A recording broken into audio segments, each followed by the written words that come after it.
Halo sahabat cerdas, Assalamualaikum warahmatullahi wabarakatuh. Pada kesempatan kali ini, kita akan belajar pada tema 5, ekosistem. Subtema 2, hubungan antar makhluk hidup dalam ekosistem. Dan kita sampai pada pembelajaran pertama. Sahabat cerdas, sebelum kita mulai pembelajaran kita, jangan lupa untuk berdoa terlebih dahulu. Setiap makhluk hidup memiliki ketergantungan terhadap makhluk hidup lain. Manusia memerlukan tumbuhan dan hewan. Tumbuhan dan hewan juga memerlukan manusia. Makhluk hidup juga memerlukan tanah, udara, dan matahari untuk mendukung kehidupannya. Sahabat cerdas, pada pembelajaran pertama ini, kita akan mempelajari hubungan makhluk hidup dalam bentuk rantai makanan.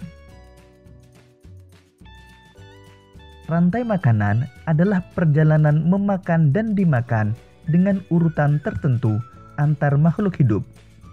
Sekarang coba perhatikan contoh rantai makanan berikut ini. Padi dimakan oleh tikus, kemudian tikus dimakan oleh ular, ular dimakan oleh burung elang. Setelah beberapa waktu, burung elang mati. Bangkainya membusuk, diuraikan oleh makhluk hidup pengurai, dan bercampur dengan tanah membentuk humus. Humus sangat dibutuhkan tumbuhan, terutama rumput. Begitulah seterusnya, sehingga proses ini berjalan dari waktu ke waktu. Di lautan, yang menjadi produsen adalah fitoplankton. Fitoplankton ialah sekumpulan tumbuhan hijau yang sangat kecil ukurannya dan melayang-layang dalam air. Konsumen satu adalah zooplankton, atau hewan pemakan fitoplankton.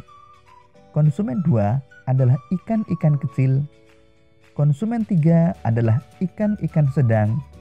Dan konsumen 4 atau konsumen puncak adalah ikan-ikan besar.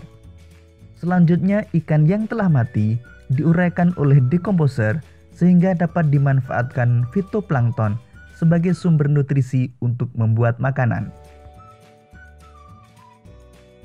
Urutan peristiwa memakan dan dimakan tersebut dapat berjalan seimbang dan lancar jika seluruh komponen tersebut ada.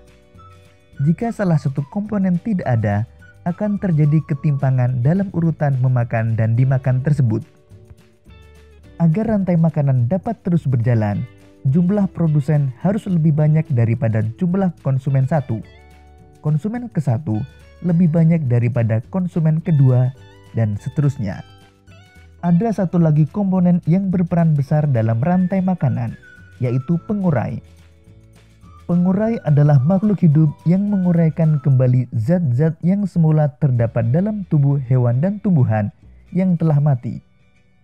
Hasil kerja pengurai dapat membantu proses penyuburan tanah. Contoh pengurai adalah bakteri dan jamur.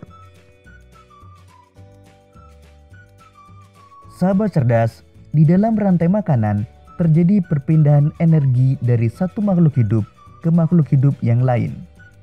Sekarang coba kalian perhatikan kembali rantai makanan berikut ini. Tumbuhan sebagai produsen memproduksi makanannya sendiri melalui proses fotosintesis. Jenis makanan yang diproduksi oleh tumbuhan berupa gula. Oleh tumbuhan, makanan dapat disimpan dalam bentuk biji, batang, buah, dan akar. Konsumen tingkat 1 merupakan hewan herbivora atau pemakan tumbuhan. Makanan yang dimakan hewan tersebut akan diubah ke dalam bentuk energi untuk melakukan aktivitas dan bereproduksi. Contoh konsumen tingkat 1 adalah tikus. Konsumen tingkat 2 merupakan hewan karnivora yang akan memakan konsumen tingkat 1. Jadi, konsumen tingkat 1 merupakan sumber energi bagi konsumen tingkat 2 agar dapat bertahan hidup. Contoh hewan konsumen tingkat 2 adalah ular. Konsumen tingkat 3 memakan konsumen tingkat 2. Contoh hewan konsumen tingkat 3 adalah burung elang. Pada saat konsumen tingkat 3 mati, tubuhnya akan membusuk. Pada proses pembusukan, tubuhnya akan diurai oleh mikroorganisme seperti bakteri dan jamur. Hasil penguraian ini kemudian akan diubah oleh mikroorganisme dalam tanah untuk menjadi sumber makanan bagi tumbuhan. Demikian tadi sahabat cerdas pembelajaran kita pada tema 5, subtema 2 dan pembelajaran pertama.